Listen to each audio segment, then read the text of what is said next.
কোথাও পড়ে গেছে পলেস্তরা, কোথাও খুলে নেওয়া হয়েছে জানালা, তালাবদ্ধ হয়ে আছে বইয়ের তাকগুলো। সময়ের পালাবদলেই নষ্ট হয়ে গেছে অধিকাংশ বই। 1985 সালে 14,000-এর বেশি বই নিয়ে নগরীর বান্দ রোডে 58% জমির উপর গড়ে তোলা হয় লাইব্রেরিটি। তবে নানা সমস্যায় 2004 সালে বন্ধ হয়ে যায় এটি। 2012 সালে জেলা প্রশাসককে সভাপতি করে 7 সদস্যের কমিটি নিয়ে লাইব্রেরিটির কার্যক্রম সচল করার চেষ্টাও কাজে আসেনি। ডিসি সে বলছে মেরামত করিয়ে দেবো, কোনো মেরামত তো করতে আসে না, খালি সময় নিতে আসে। সংস্কার করে বই পড়ার মতো পরিবেশ সৃষ্টি করা হলে নতুন পাঠকের সৃষ্টি হবে বলে আশা সচেতন মহলের।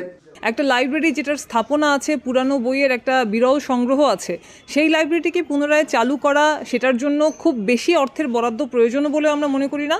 এখানে যেটা দরকার সেটা হচ্ছে সরকারের সদিচ্ছা এবং প্রশাসনিক উদ্যোগ। লাইব্রেরিটি পুনরায় চালু ও প্রয়োজনীয় সংস্কারের জন্য দ্রুত ব্যবস্থা নেওয়া হবে বলে জানিয়েছেন জেলা প্রশাসক।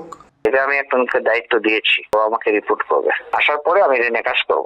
বরিশাল পাবলিক লাইব্রেরিতে আজীবন সদস্য আছেন 600 জন। সবশেষ 1100 জন সদস্য ছিল লাইব্রেরিটিতে। শাকিল মাহমুদ, দেশ টিভি, বরিশাল।